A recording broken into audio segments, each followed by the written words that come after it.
നമ്മൾ ഇന്ന് അധസ്ഥിതർ എന്ന് പറയുന്ന നമ്മൾ പിൽക്കാലത്ത് ജാതിയിൽ താഴ്ന്നവരെന്ന് മുദ്രകുത്തിയ ആൾക്കാരെല്ലാവരും തന്നെ ഒരു കാലത്ത് നമ്മുടെ സമൂഹത്തിലെ വരേണ്യവർഗ്ഗക്കാരായിരുന്നു. പാണ്ഡിത്യം കൊണ്ടും അവരുടെ പൊതു ജീവിതത്തിലെ ഇടം കൊണ്ടും ഒക്കെ അവർ വളരെ മുൻനിരയിൽ നിന്നിരുന്നവരാണ്.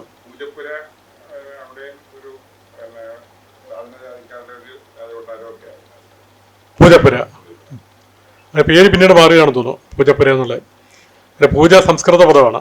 അപ്പം ശരിക്കും പറഞ്ഞാൽ AD 9-ാം നൂറ്റാണ്ടിലാണ് കേരളത്തിൽ നമ്മുടെ ഈ നാട്ടിൽ ഈ തമിഴകം എന്ന് പറയുന്ന ഈ പ്രദേശത്ത് വിശേഷിച്ച് ചേരത്ത് ജാതി ഉണ്ടാകുന്നത്. ഞാൻ നേരത്തെ പറഞ്ഞ ഈ ബ്രാഹ്മണിക് അധിനിവേശത്തിന് ശേഷമാണ് വളരെ സംഘടിതമായിട്ട് മഴുവുമായിട്ട് വന്ന ബ്രാഹ്മണര് അവരെ കൊല്ലിനും കൊലയ്ക്കും നിയോഗിച്ചുകൊണ്ടാണ് അവർക്ക് നേതൃത്വം കൊടുത്ത അവരുടെ ഈ പരശുരാമനെന്ന് വിശേഷിപ്പിക്കപ്പെടുന്ന ആരോ ആയിക്കോട്ടെ നേതാവ്. പരശുരാമൻ ത്രേതായുഗത്തിലാണെന്ന് പറയുന്നു. അപ്പം എങ്ങനെയാണ് AD 8-9 നൂറ്റാണ്ടിൽ വന്നതെന്ന് നമുക്കറിയത്തില്ല. അതെ, കഥയിൽ ചോദ്യമില്ല. അതുകൊണ്ട് നമുക്ക് പരശുരാമനെങ്കിൽ പരശുരാമൻ എന്ന് അദ്ദേഹത്തെ വിശേഷിപ്പിക്കാം. ആ രാമൻ തീർച്ചയായിട്ടും ഇവരെ കൊല്ലും കൊലയ്ക്കും അധികാരം കൊടുത്താണ് ഇവരെ ഇങ്ങോട്ട് കൊണ്ടുവരുന്നത്. ക്ഷത്രിയരെയാണ് കൊന്നത്. ക്ഷത്രിയെ കൊന്നതിന്റെ പാപം തീർക്കാൻ വേണ്ടിയാണ് ബ്രാഹ്മണർക്ക് ദാനം കൊടുത്ത് 64 ഗ്രാമങ്ങൾ ഉണ്ടാക്കിയായിട്ട് പറയുന്നത്. കേരളോൽപ്പത്തി പറയുന്നത് അങ്ങനെയാണല്ലോ. വടക്ക് 32 ഗ്രാമവും തെക്ക് 32 ഗ്രാമവും കൂടി 64 ഗ്രാമം ഉണ്ടാക്കി ഇവരെല്ലാം ഈ ഊരിന്റെ ഒരു തിരുമാരാക്കി. അങ്ങനെയാണ് നമ്പൂതിരി എന്നുള്ള പേര് വരുന്നത്. ഊരിന്റെ ഒരു തിരുമാതിരാക്കി മാറ്റിയിട്ട് ഇവർക്ക് കൊല്ലും കൊലയ്ക്കും അധികാരം കൊടുത്ത് വാൾ ഓതിക്കൊടുക്കുന്ന പറയുന്നത്. വാൾത്തുമ്പില് എന്താ പറയാ മന്ത്രം ഓതി കൊടുക്കുകയാണ്. കൊല്ലിനും കൊലയ്ക്കും ഇനി നിങ്ങൾ താൻ അധികാരികൾ എന്ന് പറഞ്ഞവരെ പറഞ്ഞു വിടുകയാണ്. പിന്നെ അവരിങ്ങോട്ട് വന്നിട്ട് വെട്ടിപ്പിടിക്കുകയാണ് ചെയ്യുന്നത്. ഇവിടുത്തെ സകല ആൾക്കാരെയും തുരത്തി സകല ബൗദ്ധന്മാരെയും ജൈനന്മാരെയും ഒക്കെ കീഴ്പ്പെടുത്തി ഇവിടെ ഒരു പുതിയ വ്യവസ്ഥിതി കൊണ്ടുവരികയാണ്. ശരിക്കും പറഞ്ഞാൽ ഫ്യൂഡലിസത്തിന്റെ ഉദയം നമ്മുടെ ഈ ചേരത്തിൽ അല്ലെങ്കിൽ നമ്മുടെ കേരളത്തിൽ ഉണ്ടാവുന്നത് ഈ 9th സെഞ്ചുറിയിലാണ്. 9th സെഞ്ചുറി വരെ ഇവിടെ ഫ്യൂഡലിസം എന്ന് പറഞ്ഞൊരു സാധനം ഇല്ലായിരുന്നു. 9th സെഞ്ചുറി വരെ ഇവിടുത്തെ ഭൂമി എന്ന് പറയുന്നത് എല്ലാവർക്കും അവകാശപ്പെട്ട ഭൂമിയായിരുന്നു. അവിടെ കൃഷി ചെയ്യേണ്ടവർ കൃഷി ചെയ്യും, ഈഴവര് കൃഷി ചെയ്യും, പുലവര് കൃഷി ചെയ്യും, എല്ലാവരും കൃഷി ചെയ്യുമായിരുന്നു. ഭൂമി ആരുടെയെങ്കിലും പേരിൽ മാത്രമായിട്ട് കൈവശം വെച്ചിരുന്ന ഒരു ഇടമായിരുന്നില്ല. പക്ഷേ അവർ കൃഷി ചെയ്യുന്ന ഭൂമി അവർക്ക് അവകാശപ്പെട്ടതായിരുന്നു എന്ന് മാത്രമേ ഉള്ളൂ. പക്ഷേ അതൊരു എന്താ പറയുക ഒരു ജന്മിത്വ വ്യവസ്ഥിതിയായിട്ട് ഇവിടെ ഉണ്ടായിരുന്നില്ല, ഒരു ഫ്യൂഡൽ വ്യവസ്ഥിതിയായിട്ടുണ്ടായിരുന്നില്ല. പക്ഷേ ഈ 9th സെഞ്ചുറിയിൽ എന്താ സംഭവിച്ചെന്ന് വെച്ചാൽ ഇവർ വന്നിട്ട് ഇവർ ഈ ഭൂമിയെല്ലാം കൈയടക്കുകയാണ് ചെയ്തത്. കാര്യം ഭൗതികമായിട്ട് ഇവരെ ഇല്ലാതാക്കുകയാണ്. ഇവരെ ഭൗതികമായിട്ട് ഇല്ലാതാക്കണമെങ്കിൽ ഇവർ സാമ്പത്തികമായിട്ട് ഇല്ലാതാക്കുന്നു, ഭൗതികമായിട്ട് ഇല്ലാതാക്കുന്നു, വിജ്ഞാനപരമായിട്ട് ഇല്ലാതാക്കുന്നു. എന്നിട്ട് ഇവർ അവരുടെ അധീശത്വം സ്ഥാപിക്കുകയാണ് ചെയ്യുന്നത്. ഈ 9th സെഞ്ചുറിയിലാണ് ശരിക്കും പറഞ്ഞാൽ ഇവിടെ ജാതി വ്യവസ്ഥ ആദ്യമായിട്ട് വേരോടുന്നത്. ജാതി വ്യവസ്ഥയും ഫ്യൂഡലിസവും ഒരുമിച്ചാണ് കേരളത്തിൽ വേരോടുന്നത് 9th സെഞ്ചുറിയിൽ. ശരിക്കും പറഞ്ഞാൽ ഈ ചാതുർവർണ്ണ വ്യവസ്ഥയ്ക്കാണ് 3000 വർഷം പഴക്കമുണ്ടെന്നാണ് പറയുന്നത്, അല്ലേ? ആര്യന്മാർ വന്ന കാലം തുടങ്ങിയുള്ളതാണ് ഈ ചാതുർവർണ്ണ്യം എന്ന് പറയുന്നുണ്ട്. കേരളത്തിൽ ഈ ചാതുർവർണ്ണ്യം എന്ന് പറഞ്ഞ സാധനം ഇല്ലായിരുന്നു, ഇപ്പോഴും ഇല്ല. കേരളത്തിൽ ഈ ചാതുർവർണ്ണ്യം, കാര്യം ചാതുർവർണ്ണ്യത്തിൽ ആരാ ഉള്ളത്? ചാതുർവർണ്ണ്യത്തിൽ ബ്രാഹ്മണൻ, ക്ഷത്രിയൻ, വൈശ്യൻ, ശൂദ്രനാണ്. കേരളത്തിൽ ഇത് ആരാ ഉള്ളത്? ഇതിൽ വൈശ്യനുണ്ടോ? കേരളത്തിൽ വൈശ്യൻ എന്ന് പറയുന്ന ഒരു വിഭാഗമേ ഇല്ല. കേരളത്തിൽ ഈ കച്ചവടം നടത്തിയിരുന്ന മുഴുവൻ വിദേശികളാണ്. നമ്മൾ ഈ റോമാക്കാരും ഗ്രീക്കുകാരും അറബികളും ഒക്കെ ആയിട്ടാണ് നമ്മൾ കച്ചവടം നടത്തിയിരുന്നത്. അതുകൊണ്ട് ഇവിടെ കച്ചവടത്തിന് സ്കോപ്പില്ലായിരുന്നു. വൈശ്യർ എന്ന് പറയുന്ന ഒരു സമൂഹം ഇവിടെ ഉണ്ടാവുന്നില്ല. ഇവിടെ ഉള്ളവർ കൃഷി ചെയ്യുന്നു, കൃഷി ചെയ്തവർ അവരുടെ കൃഷിയുടെ ഉൽപ്പന്നങ്ങൾ അവരുകൊണ്ട് വിൽക്കുന്നു. ഇങ്ങനെയായിരുന്നു ഇവിടെ സംഭവിച്ചിരുന്നത്. ഒരു കച്ചവടം, ഒരു ട്രേഡിങ് നടക്കുന്നുണ്ട്. പക്ഷേ ആ ട്രേഡിംഗ് എല്ലാം തന്നെ നേരിട്ട് ഉള്ള ട്രേഡിംഗ് ആയിട്ട് നടന്നിരുന്നത്. അപ്പോൾ വ്യാപകമായിട്ട് ചന്തകൾ ഉണ്ടായിരുന്നു. ചന്തകളിലുള്ള നേരിട്ടുള്ള ട്രേഡിംഗ് ആയിരുന്നു. പക്ഷെ അതൊരു പ്രത്യേക സമൂഹമല്ല ചെയ്ത്, ഒരു സമുദായമല്ല ചെയ്തത്.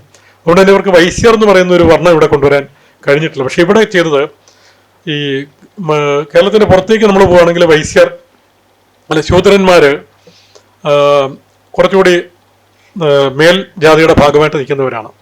പക്ഷെ കേരളത്തിൽ അങ്ങനെ ആയിരുന്നില്ല. ശൂദ്രന്മാർക്ക് 4ാം സ്ഥാനം കൊടുത്തിരുന്നത്. 4ാം സ്ഥാനത്തിൽ തന്നെ ഒരുപാട് താഴ്ത്തിയാണ് ശൂദ്രന്മാരെ കരുതിയിരുന്നത്.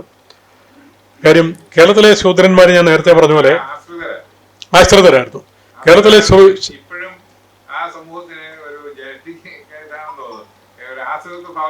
ഉണ്ട്, ഇപ്പോഴും ഉണ്ട്. ബ്രാഹ്മണൻ എന്ന് പറയുമ്പം ബ്രാഹ്മണെന്നും ക്ഷത്രിയനെന്ന് പറയുമ്പോഴും ആ വിഭാഗങ്ങളിൽ ഇപ്പോഴും ഒരു ആശ്രിത സ്വഭാവമുണ്ട്.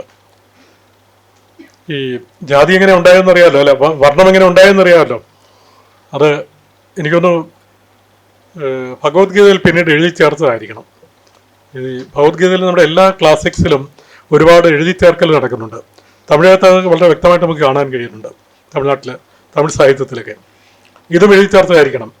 ചാതുർവർണ്ണ്യം മയാസൃഷ്ടം എന്ന് പറയുന്നിടത്ത് കർമ്മത്തിൻ്റെയും ഗുണത്തിൻ്റെയും അടിസ്ഥാനത്തിലാണ് വർണ്ണം എന്ന് പറയുന്ന അതിനെ തിരുത്തിക്കൊണ്ടാണ് പിന്നീട് പറയുന്നത് ബ്രാഹ്മണൻ മുഖത്തിൽ നിന്നുണ്ടായി. സ്രഷ്ടാവിൻ്റെ മുഖത്തിൽ നിന്നാണ് ബ്രാഹ്മണൻ ഉണ്ടായത്. ഭഗവാന്റെ മുഖത്തിൽ നിന്ന് കൃഷ്ണൻ പറയുന്നതായിട്ടാണ് ഭഗവത്ഗീതയിൽ. എൻ്റെ മുഖത്തിൽ നിന്നാണ് നീ ഉണ്ടായത്, ബ്രാഹ്മണൻ ഉണ്ടായത്. എൻ്റെ ബാഹുക്കളിൽ നിന്നാണ് ക്ഷത്രിയൻ ഉണ്ടായത്. എൻ്റെ തുടകളിൽ നിന്നാണ് വൈശ്യൻ ഉണ്ടായത്. എൻ്റെ പാദങ്ങളിൽ നിന്നാണ് ശൂദ്രൻ സംഭവിച്ചത്, ശൂദ്രൻ പിറന്നത് എന്ന് പറയുന്നുണ്ട്. അതിനും താഴേക്ക് അവയവങ്ങളില്ലാത്തതുകൊണ്ട് പിന്നെ വേറെ ആരെയും സൃഷ്ടിക്കാൻ കഴിയത്തില്ല. ഇങ്ങനെ ഈ 4 വർണ്ണങ്ങൾ മാത്രമേ പറയുന്നുള്ളൂ. നമ്മുടെ ബൈബിളിലെ സങ്കല്പം എന്താണ്? God created man in his own image എന്നാണ് ബൈബിൾ പറയുന്നത്.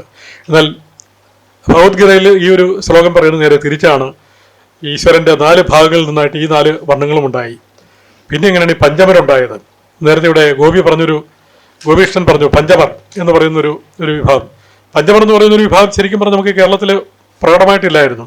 പക്ഷെ ഇന്ത്യയുടെ മറ്റു ഭാഗങ്ങളിലുണ്ടായിരുന്നു. അത് സങ്കര വിഭാഗങ്ങളാണ്. കാര്യം ബ്രാഹ്മണന് ശൂദ്രനിൽ കുട്ടികൾ ഉണ്ടായിക്കഴിഞ്ഞാൽ, വൈശ്യന് ശൂദ്രനിൽ കുട്ടികൾ ഉണ്ടായിക്കഴിഞ്ഞാൽ, ക്ഷത്രിയന് ഉണ്ടായിക്കഴിഞ്ഞാൽ, ഇങ്ങനെ അങ്ങോട്ടും ഇങ്ങോട്ടും ഈ ക്രോസ് ക്രോസ് ബ്രീഡിങ് ഉണ്ടായിക്കഴിഞ്ഞാൽ ഉണ്ടാവുന്നവരാണ് ഈ പഞ്ചമർ എന്ന് പറയുന്നത്. അത് പക്ഷെ എന്തോ ഈശ്വരൻ്റെ ശരീരത്തിൻ്റെ ഒരു ഭാഗത്തൊന്നും ഉണ്ടായിട്ടില്ല, അത് പുറത്തൊന്നും ഉണ്ടായിരിക്കുന്നതാണ്. ഇങ്ങനെയാണ് ശരിക്കും പറഞ്ഞാൽ ഈ വർണ്ണം ഉണ്ടാകുന്നത്. അതിനും കഴിഞ്ഞ് ഏതാണ്ട് ഒരു 10-ാം നൂറ്റാണ്ടോടെയാണ് ശരിക്കും പറഞ്ഞാൽ 9-ാം നൂറ്റാണ്ടിൻ്റെ അവസാനം ഒരു 10-ാം നൂറ്റാണ്ടോടെയാണ് ബ്രാഹ്മണർക്ക് ഈ കേരളത്തില് ചേരനാട്ടില് പൂർണ്ണമായിട്ട് ആധിപത്യം സ്ഥാപിക്കാൻ കഴിയുന്നതെന്ന് ഇളംകുളം കുഞ്ഞൻപിള്ള പറയുന്നുണ്ട്. ഇളംകുളം ഇക്കാര്യത്തിൽ വളരെ ആഴത്തിൽ ഗവേഷണം നടത്തിയ ഒരാളാണ്. ഒരുപക്ഷെ MGS നാരായണൻ സാർ എന്തുകൊണ്ടാണ് വായിക്കാത്തതെന്ന് എനിക്കറിയില്ല. ഇളംകുളത്തിന്റെ കൃതികളിൽ വളരെ അതെ അതുകൊണ്ടായിരിക്കാം അദ്ദേഹം ഇതൊന്നും വായിക്കാൻ മെനക്കെട്ടില്ല എന്ന് എനിക്ക് തോന്നുന്നു. ഇളംകുളം അദ്ദേഹത്തിന്റെ കേരള ചരിത്രത്തിന്റെ ഈറിലടഞ്ഞ ഏടുകളിലുമൊക്കെ അദ്ദേഹത്തിന്റെ തെരഞ്ഞെടുത്ത കൃതികളൊക്കെ നമ്മൾ വായിക്കുകയാണെങ്കിൽ ഇതിനെക്കുറിച്ച് വളരെ ആഴത്തിലുള്ള അദ്ദേഹത്തിന്റെ ഉൾക്കാഴ്ചകൾ നമുക്ക് കാണാൻ കഴിയും. 10-ാം സെഞ്ചുറിയിലാണ് ശരിക്കും പറഞ്ഞാൽ 10-ാം നൂറ്റാണ്ടിലാണ് ഇവിടെ ഏറ്റവും അധികം ഈ ബ്രാഹ്മണർക്ക് സ്വത്തിന്റെ മേൽ ആധിപത്യം ഉണ്ടാകുന്നത്. എന്ന് പറഞ്ഞാൽ അപ്പോഴത്തേക്കും സ്വത്ത് കൈവശം വെച്ചിരുന്ന, ഭൂമി കൈവശം വെച്ചിരുന്ന, കൃഷി ചെയ്തിരുന്ന എല്ലാവരുടെയും ഭൂമി കൈക്കലാക്കി, മസിൽ പവർ കൊണ്ട് കൈക്കലാക്കി. രാജാക്കന്മാരുടെ പിന്തുണ കൂടെ വന്നു. അങ്ങനെ ഇതിനെ പിൽക്കാലത്താണല്ലോ ഇതിനെ ദേവസ്വം ഭൂമി എന്നുള്ളത് മാറ്റി അല്ല ബ്രഹ്മസ്വം ഭൂമികളാക്കി മാറ്റുന്നത്. രാജാവിനെ സ്വാധീനിച്ചാണല്ലോ ബ്രഹ്മസ്വം ഭൂമിയായിട്ട്. അതിനു മുൻപേ തന്നെ ഇത് ഇവരുടെ ഭൂമിയായിട്ട് ഇവർ പിടിച്ചടക്കുകയാണ്, ആയുധബലം കൊണ്ട് പിടിച്ചടക്കുകയാണ്. അപ്പോൾ ഞാനിത് മൊത്തം ഇങ്ങനെ പരിശോധിച്ച് വരുമ്പോൾ നമുക്ക് കാണാൻ കഴിഞ്ഞാൽ 3 രീതിയിലൂടെയാണ് ഇവിടെ ഈ ഒരു ആധിപത്യം സ്ഥാപിക്കുന്നത്.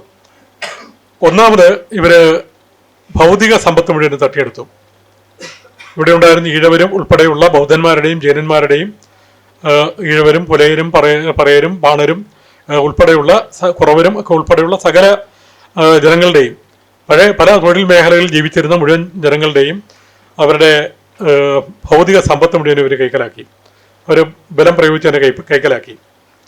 രണ്ടാമത് വഴങ്ങാത്തവർക്ക് അയിത്തം കൽപ്പിച്ചു. നേരത്തെ പറഞ്ഞു വഴങ്ങിക്കൊടുത്ത ജൈനന്മാരാണ് നായന്മാരായതെന്ന് ചട്ടമ്പിസ്വാമികൾ പറയുന്നു, എനിക്കറിയില്ല. എന്നാലും ശൂദ്രന്മാരായവരെല്ലാം അവർക്ക് വഴങ്ങിക്കൊടുത്തവരാണ്.